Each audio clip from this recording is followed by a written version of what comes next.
How's it going, YouTube? Dan the Plastic Man here. Hope you guys are doing well. Hope all the fathers out there had themselves a very good Father's Day. Well, it is time to do the review of the Master Grade RX-78-2 version 3.0. And just as with the Sword Impulse, we're going to start with the Core Fighter. Pretty much the exact same Core Fighter you would get in an RX-78-2 or -3 2.0. I can't really find any difference, but it does, you know, the wings do collapse, cockpit folds down, and then you get the standard, you know, core block.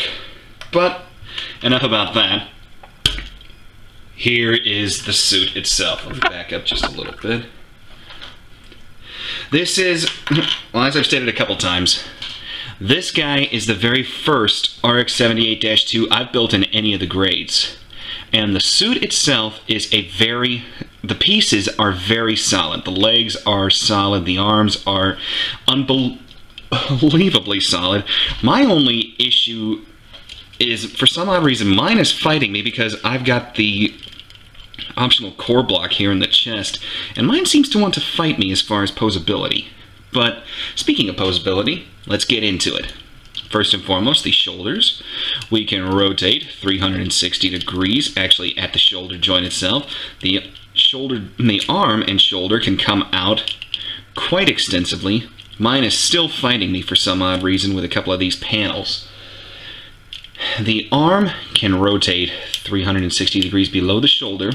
Now, a couple of my subscribers warned me about these elbow joints, and I want to thank you guys for the heads up. It was a very fun build, but it was a little, I'm not going to say it was annoying, but I wonder why they did it this way. Maybe just to show off their technical prowess. But, as you can see, we get an amazing bend out of the elbow. The wrist will move up and down quite a bit because you got a sliding piece in the arm, and then the hand will spin and you've got the emotive manipulators. These things sometimes, well, actually both of these gave me fits with the index and pinky fingers because I started loosening them up before I had the top cover on as per the instructions, and my index and pinky fingers popped out, but I was able to get them both back in. So yeah. Peace. But back to articulation. The head will give us a full Exorcist 360. Despite the light piping system in the neck, you can still, if you can hold if the collar will stay in, that's kind of a gripe, as the collar's a little loose for me, but you still get a funky chicken. You get a lot of up and a lot of down. I'll show you guys the LEDs here in a couple minutes as soon as I get done with articulation. Now the chest, there's a ton of articulation here up and down, but you see, I don't know if I missed something, but going up too high, you can see the cockpit that's supposed to be in the core block, so side to side movement is okay. And every time I try to get this core block out, the whole thing actually does that to me, which is disconcerting to say the least. Let me get this guy back together.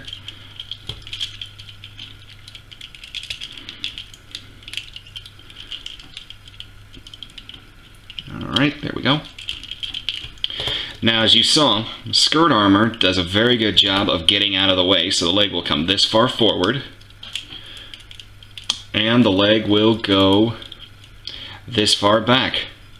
You get pretty much 180 out of the hips. The hips are not variable, but the leg will still come out, and you can almost get a full splits depending on how this side skirt behaves on you.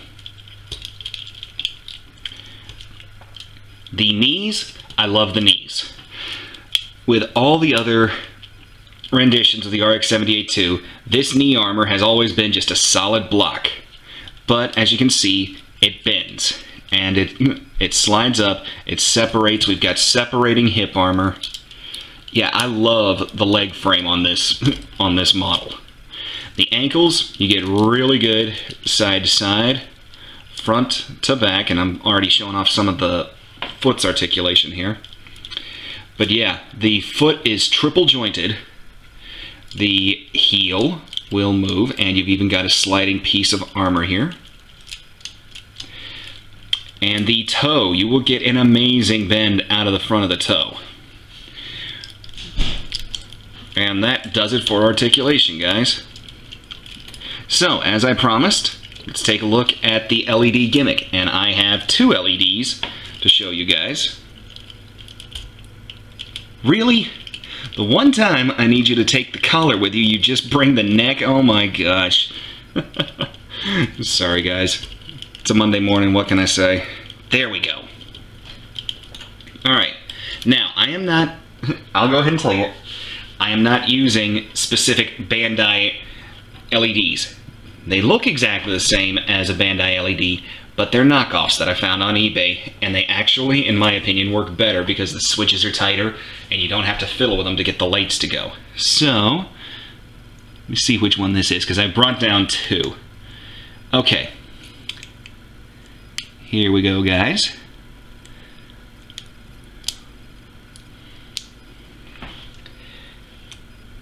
I'm going to turn off a couple lights here.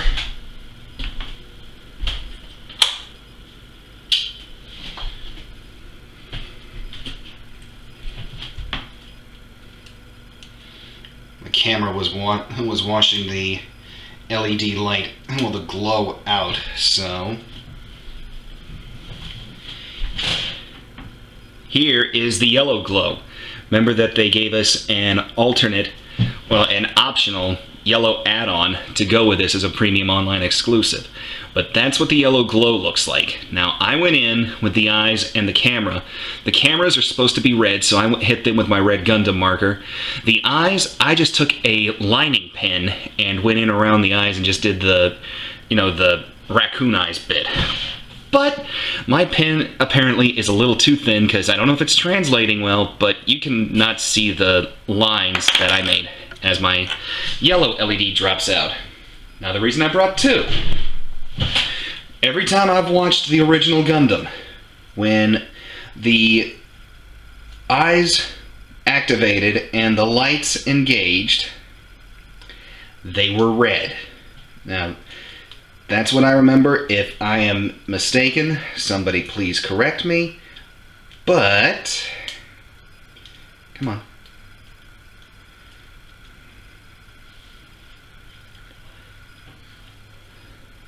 How's that look, guys? To me, it adds a whole new...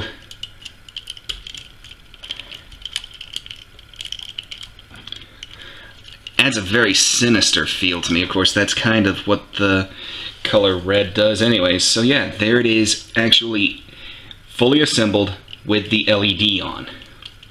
Now give me just 1 minute, guys, and we'll get to the accessories of this guy. Alright, take this out. I have a feeling this LED is going to fight me, so I don't know how I'm going to get it out of here. Oh. Sweet! Just turned the suit upside and it dropped out. Alright.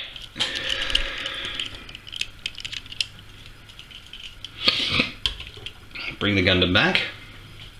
First and foremost, we have the beam sabers. Just 2 of them. You do have the...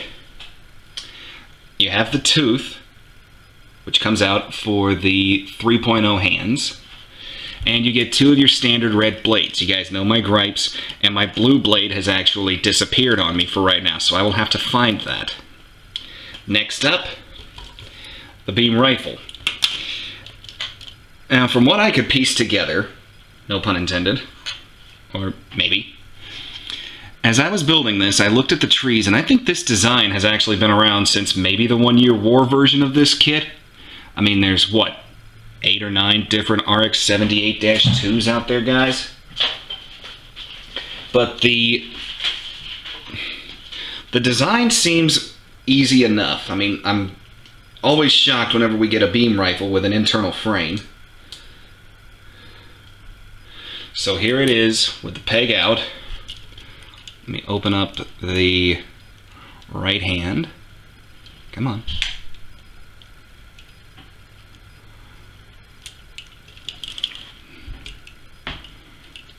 pull down the corresponding tab. Let's get the thumb out of the way.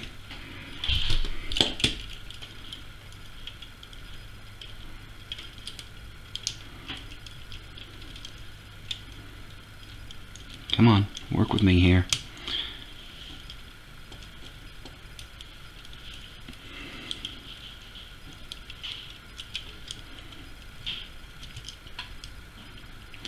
It's fighting me just a little bit, guys, as you can see. But once you get everything lined up, I don't have any fingers crossed over it. Yeah, she's not dropping this at all. Same as with the high new that I did the review of. All right, get that out of there. Close that up. The rifle is pretty much the accessory I'm going to have this thing posed with whenever I finally settle on a pose. But you still get the Hyper Bazooka, which is an interesting build. I mean, it's simple enough, and I've always just found the bazooka to be too plain, but thank goodness we get it in the colors it's supposed to be. I've seen others where this thing comes a solid gray, so on and so forth. And then the shield. For the longest time before I built one of these, I had no idea that there was actually a hatch gimmick here on the eyesight. Now, cut me some slack, guys. Like I said, this is the very first RX-78-2 that I've built. So I believe it's supposed to lock in right here on the arm. You're supposed to have the hand open to hold it, but it seems to be doing a decent enough job on its own. Now, a couple of these accessories you can mount to the backpack. There's a panel right here that will rotate around. See if I can get my finger in there. Come on. Yeah, it's a bit of a task, but you can get it to flip around. For instance, take the shield. And then you can line up this peg